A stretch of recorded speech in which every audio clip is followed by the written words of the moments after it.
go. I'm keeping the iron ore to upgrade into gold ore because I've just figured out that, well, I've found out that like how to make gold, silver ingots. So I'm going to keep those to make my own jewellery in the future. What else we got? Apparel. Blue mage herbs. Lots of black mage herbs.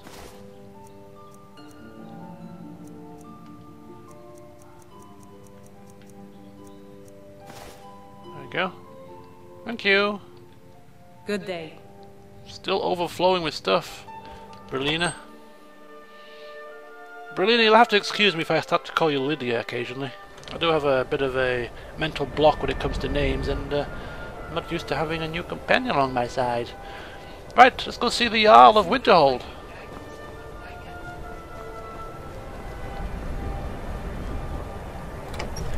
I'm assuming this is the Jarl's place. Might not be.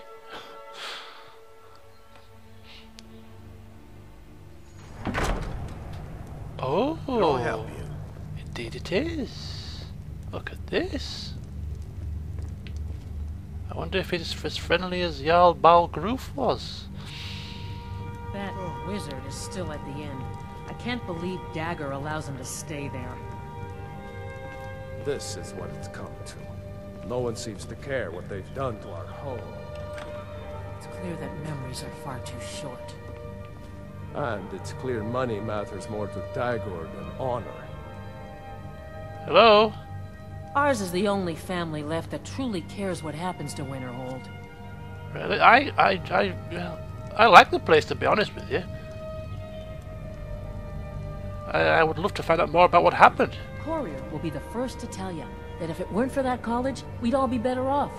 I agree with him. Oh. Yes, we're not mages, we're just wearing robes for fun. It's fancy dress. What's your business here in Winterhold? Might as well tell the truth. I'm here for the college. Should have known. Not that it matters anymore. No one bothers coming to Winterhold for any other reason.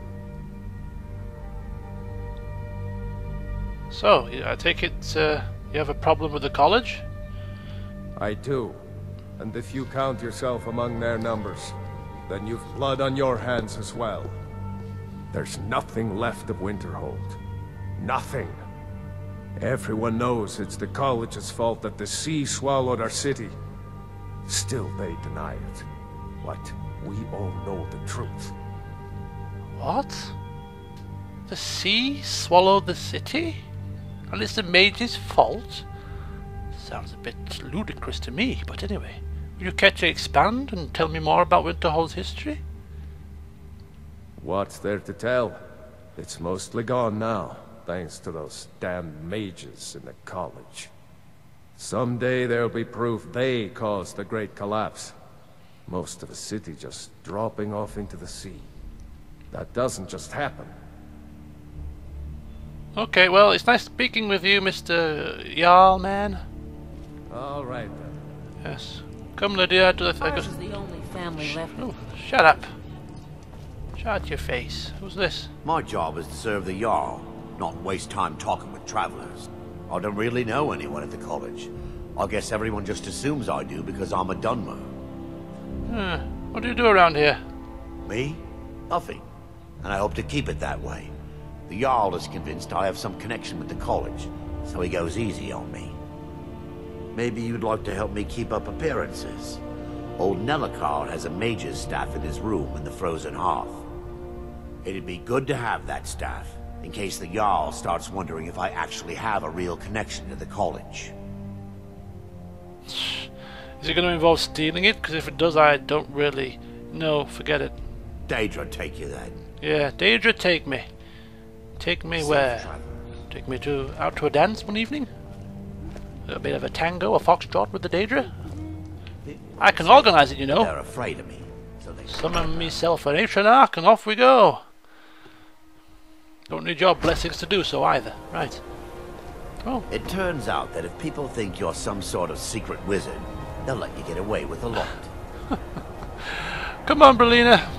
It's rather nippy and I don't want to be outside for longer than necessary. It's already 2:14 PM, so let's get cracking to Whiterun. Okay, so the history of Winterhold is beginning to unfold slowly but surely. Apparently the mages are to blame, according to the Jarl, for the city, not the village here, but maybe the city of Whiterun itself, was swallowed up by the sea. How the mages are responsible for this, Elwynn does not know at this moment in time, and maybe one of his books that he has collected will enlighten him to this rather interesting tale. Time only knows, but for now he knows he has to get to Whiterun, and that is going to be quite the trek. So, off we go, and it's a chance for him to assess Brelyna's capabilities. Although she doesn't look it, she is extremely excited to be outside the four walls of the college, where she's been inside studying for some time now, and she really doesn't know much about the realms of Skyrim. She's been inside the college there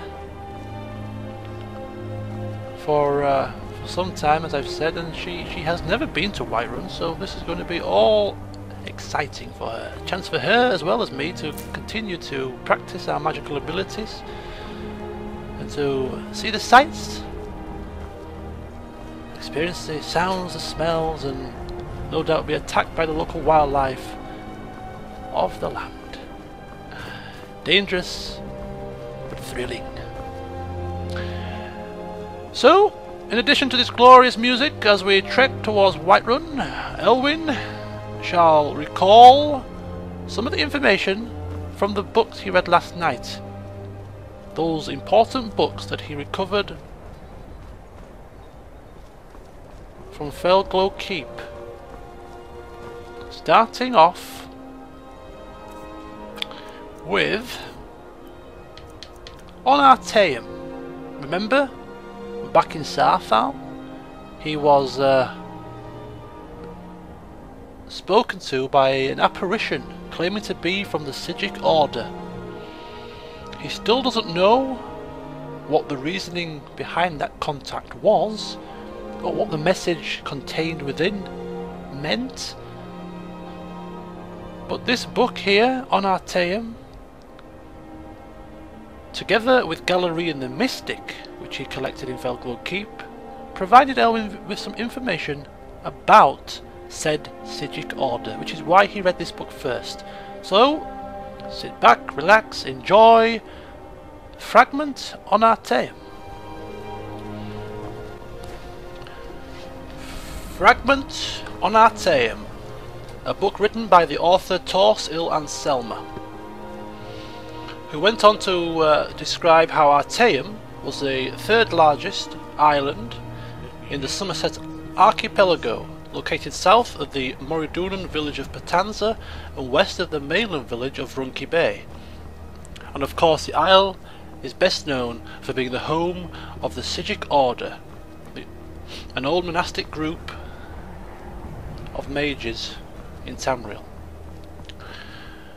The earliest written record of the Sigics is from the 20th year of the First Era, and that record tells a tale of the author, who happened to be a renowned Breton sage by the name of Vernet. And Vernet travelled to the Isle of Artaeum to meet with the right master of the Sigics, Iakesis. The book explains how back then the Sigics were counsellors of kings and proponents of the Elder Way, and the Elder Way was an old philosophy taught to them by the original people of Tamriel, which highlighted a philosophy of meditation and study, which was said to bind the forces of nature to the individual will, and although it differed from magic in origin, the effects of said magic was very much the same.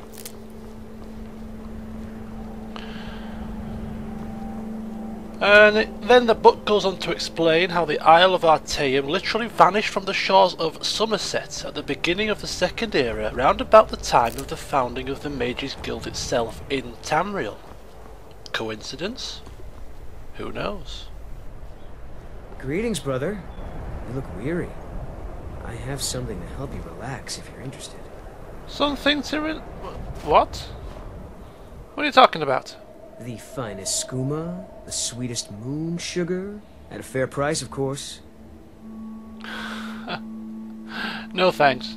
Each has their own way. Who the hell's he? How very bizarre. Right, sorry about that, back to the story. And of course, surrounding such mystique was the theories that were published by various historians and scholars, but only Iakesis and his followers would truly know what happened to the Isle. 500 years passed, and eventually the Isle, just as mysteriously as it disappeared, it reappeared. The Sigics that returned consisted mainly of elves who had been presumed dead. When spoken to, they could not offer, or would not offer, an explanation as to where Artaeum disappeared to during that time, or what happened to Iakesis and the original council. Currently, the Sigics are led by the Lawmaster Solaris, who has presided over the council for the last 250 years. The council's influence in world politics is tidal, with kings of Somerset, particularly those of Moridunan, often seeking the Sigics' opinion. And it is said that even Uriel V was much influenced by the council in the early, most glorious parts of his reign before his disastrous attack on Akavir, and it has also been suggested that the fleet of King Orgum of Paiandania was destroyed by a joint effort of Emperor Antiochus and the Sigic Order. However, the last four emperors, Uriel VI, Moray Hatha, Pelagius IV and Uriel VII, have been rather suspicious of the Sigics, even enough so to refuse ambassadors of the Isle of Artaeum into the imperial city itself. The author claims to have been to the Isle of Artaeum,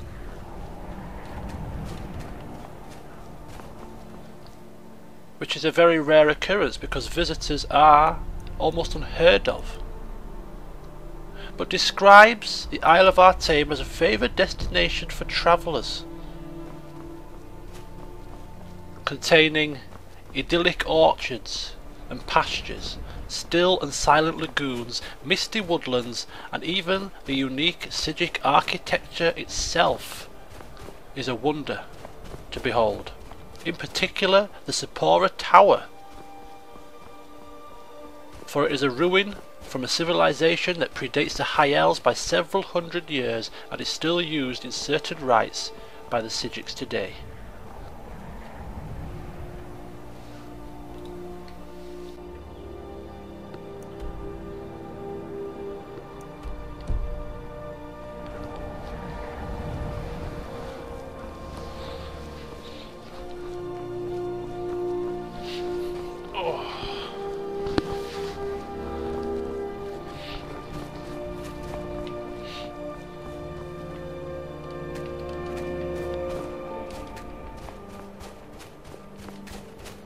Alright, so we're about probably just about halfway back to Whiterun. So far, only encounter was with a drug dealer. That's fine. That's perfectly fine. I'd rather deal with a drug dealer than get my head bitten off by one of those saber cat things. So, whilst we're continuing, we may as well continue with Elwyn's reading last night. The second book, which he read, was, which one was it now? It was actually the Night of Tears. Now this is a book that directly related to Saarthal itself, and may shed some light on the reasoning, on the actual function of the orb which was found. Night of Tears by Draenor Seleth. Saarthal holds a prominent place in Skyrim history, even if most do not remember it by name. It is of course the site of one of the first major Nord settlements, one of the first cities of men in Skyrim, and the earliest known capital of their civilization. Alright, hand over your valuables, or I'll gut you like a fish. Oh, do I look like I'm about to hand over valuables to some frog face? I don't have time for this. Don't you walk away from me. You're as good as... Oh, really? Well, you just picked the wrong person to mess with, buddy. I'm in no mood to play games today. Right. Get the hell away from me. He's hell-bent on killing me, isn't he? He's hell-bent. Okay. I'm hoping to dear God that my illusion spells do something. Still show mercy. I don't have enough magic. What the flaming hell's going on? Oh, this is not going well. What? Okay, now you annoy me. Where's he gone? Oh.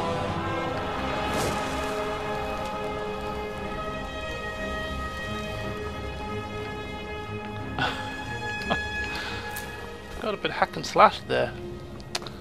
Bit sluggish on the whole reaction times, eh? I think Elwynn was in a bit of shock. Couldn't believe that somebody had the gall to try and rob him. Do I look like I'm rich and famous here? Do I look like I've got more than 2 pennies to rub together? I have actually, as a matter of fact goes, but that's not the point. Right. Oh, a ruby. Elven equipment. That'll fetch a pretty penny, won't it? Thank you kindly. And I went the wrong way. I'm supposed to go down here. Yeah.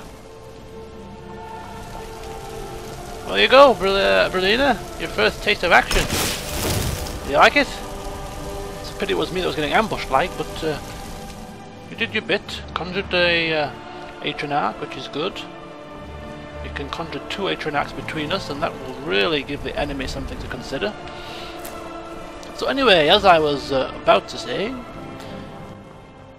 it was also the site of a terrible bloodshed when the elves attempted to drive the Nords out of Skyrim, to succeed only in incurring their wrath in the form of Ysgramor and his fabled 500 companions who swept the elves from Skyrim and firmly established it as the home of the Nords.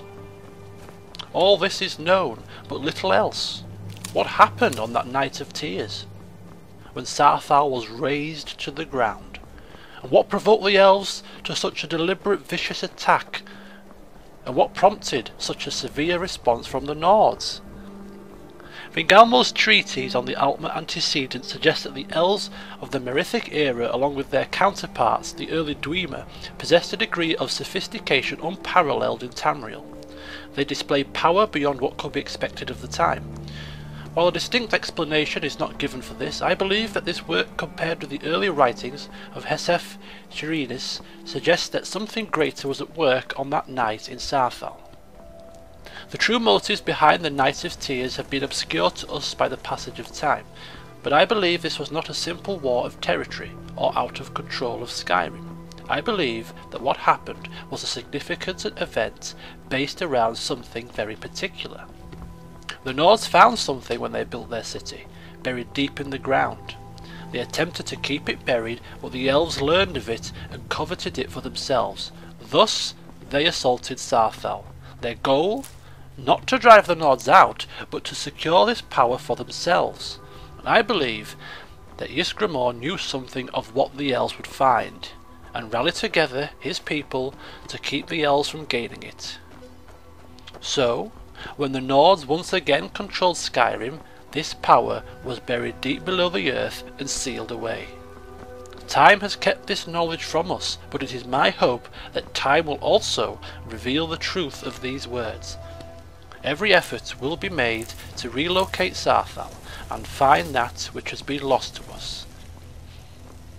Now, is this mention of this orb that we have found?